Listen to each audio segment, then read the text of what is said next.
तो दोस्तों, एक बड़ी खबर है। इंडिया ने ऑफिशियली चीन को पीछे छोड़ दिया है और दुनिया का सबसे सस्ता मैन्युफैक्चरिंग हब बन गया है। हां, बिल्कुल सही। इंडिया, जो दुनिया की सबसे तेजी से बढ़ने वाली इकोनॉमी है, उसने मैन्युफैक्चरिंग में सबसे कम लागत में टॉप स्पॉट हासिल कर लिया है। तो इसका मतलब क्या है? देखो, वर्ल्ड ऑफ स्टैटिस्टिक्स के डेटा के अनुसार इंडिया की मैन्युफैक्चरिंग कॉस्ट्स अब दुनिया में सबसे कम है। चीन, जिसे लंबे समय से दुनिया की फैक्ट्री कहा जाता था, अब पीछे रह गया है। वियतनाम, थाईलैंड, फिलीपाइंस और बांग्लादेश रैंकिंग्स में पीछे है, लेकिन इंडिया अब सबसे आगे है। चलो, अब थोड़ा और गहराई में जाते हैं। इंडिया का टॉप पर पहुंचना सिर्फ कम कॉस्ट्स की वजह से नहीं है, ये उसकी मजबूत इकोनॉमिक ग्रोथ के कारण भी है। हाल ही में इंडिया जापान को पीछे छोड़कर दुनिया की चौथी सबसे बड़ी इकोनॉमी बन गया है। और बात यहीं खत्म नहीं होती। इंडिया का मैन्युफैक्चरिंग परचेसिंग मैनेजर्स इंडेक्स या PMI अप्रैल 2025 के लिए 58.2 था, जो काफी अच्छा है।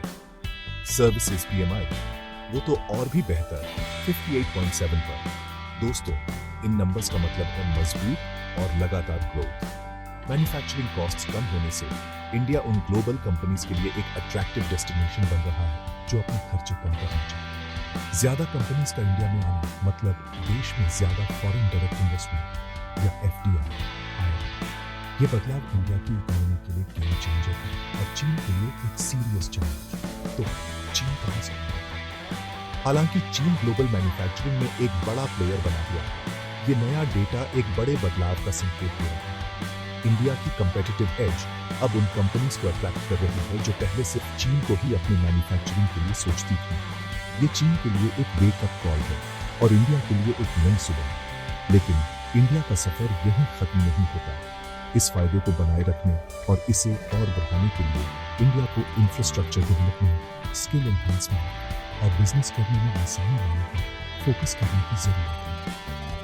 भारत सरकार की प्रोडक्शन लिंक्ड इंसेंटिव स्कीम, जिसने इलेक्ट्रॉनिक्स मैन्युफैक्चरिंग को बढ़ावा देने के लिए पहले ही 8,700 करोड़ रुपए दिए हैं, वो इस दिशा में एक सही कदम है। और हाँ, अलग-अलग सेक्टर्स पर इसके असर को भी नहीं भूलना चाहिए।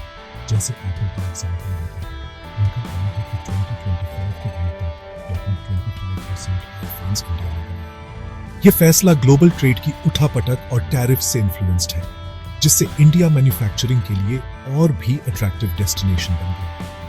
तो कुल मिलाकर इंडिया का सबसे सस्ता मैन्युफैक्चरिंग हब बनना सिर्फ एक स्टैटिस्टिक से कहीं ज्यादा है। ये देश की इकोनॉमिक मजबूती का सबूत है और इस बात का संकेत है कि आगे और भी बड़ी चीजें होने वाली हैं। जैसे जैसे ग्लोबल बिजनेसेस इंडिया का रुख कर रहे हैं, देश अपनी इकोनॉमिक ग्रोथ को तेज करने और ग्लोबल मैन्युफैक्चरिंग में अपनी जगह को रीडिफाइन करने के लिए तैयार है। तो बने रहिए दोस्तों, ये तो बस शुरुआत है।